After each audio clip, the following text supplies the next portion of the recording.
What was one of the objections as to why they didn't do the deal? So I went to a close with the guy and I told him the price, and I priced out $1,500 a month.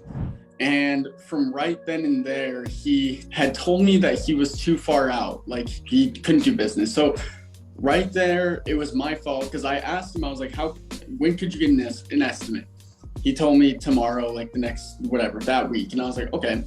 I didn't bother to ask him work-wise. He was 3 months out. So that was my fault right there. I should have dug deeper and done a little better.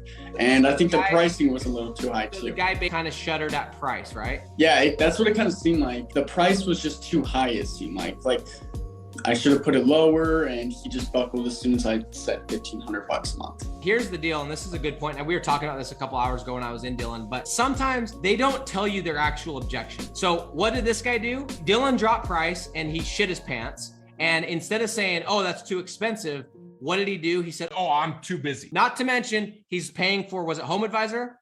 Yeah, he's paying for Home Advisor. Okay, paying for Home Advisor, never said a damn word about being too busy. He's not allergic to money, so he's lying through his teeth. The real reason isn't because he's backed out, bro. The real reason is because you fucking scared him with price, which I love because you're pricing correctly.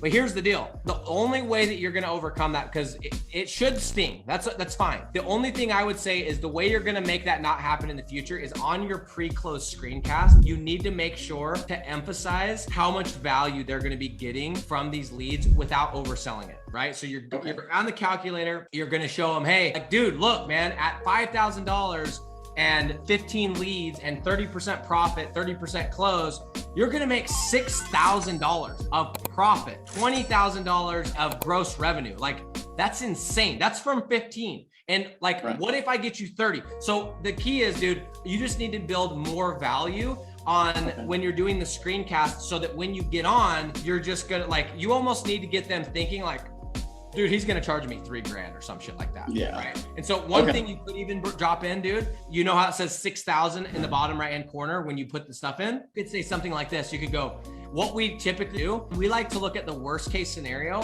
and we want to make sure we at least double your money. So then if he starts doing the math, he's like, fuck, dude, he might charge me $3,000 a month, right? Because 6,000 divided by 2. So just little things like that. But the only way is you need to build more value, I believe, on the screencast with the price calculator. But also, I think, and that comes with me and you communicating, is you probably didn't show enough social proof with some of these other clients that have landed big jobs.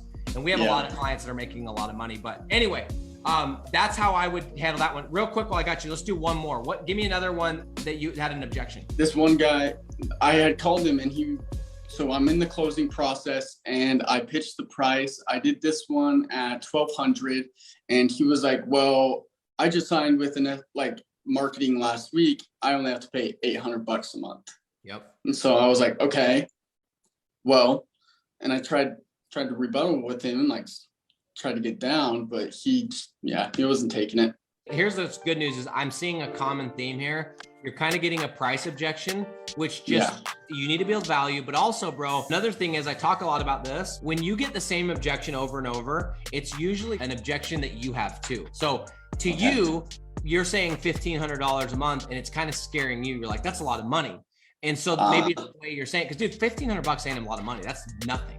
But let's be real, like, you're 20 years old and like you're hustling your ass off, but like $1,500 when you're 20 years old is a lot of money, right? Right. So it's like, you got to get that out of your head. You got to realize these motherfuckers, they're going to spend $1,500 with me. They're going to make 10 grand. So I'm guessing a lot of that too is the way that you're delivering it, because when you're saying $1,500, you're being shy about it. You heard me a second ago, when I bring up contract, it's like, yeah, there's a contract. Or I say, yeah, it's $1,500. $1,500, you're going to triple your money if I only get you 15 leads. And you need to say it like that. Okay. But anyway, dude, hats off. But any objection that you're getting over and over, just be creative. Instead of like practicing, how can I rebuttal? Let's just practice, how can we make sure that it doesn't come up, because we overcome it beforehand. And I think the biggest way is you need to sell yourself that $1,500 in the grand scheme of things is not a lot. Number one, right? Which means you're gonna, when you say 1,500, it's not gonna scare you, and you need to pitch the value harder on the pre-close screencast. So when you say 1,500, they're like, oh, okay. The price will scare them. It should scare them. It should sting a little bit, but Anyway, bro, I'm proud of you. Like, you've been literally doing this for 3 weeks. I haven't done any one-on-one with you. You've just been like doing it. And like, I could tell a lot of your questions too are just stuff that I need to answer. So you're going to get deals, bro. Just keep, like you got two closes tomorrow. By the way, guys, he's got a close for a tree site and an artificial grass site tomorrow. And dude, I'm pumped. So hell yeah, we'll talk soon. Sweet. Thank you. Adios.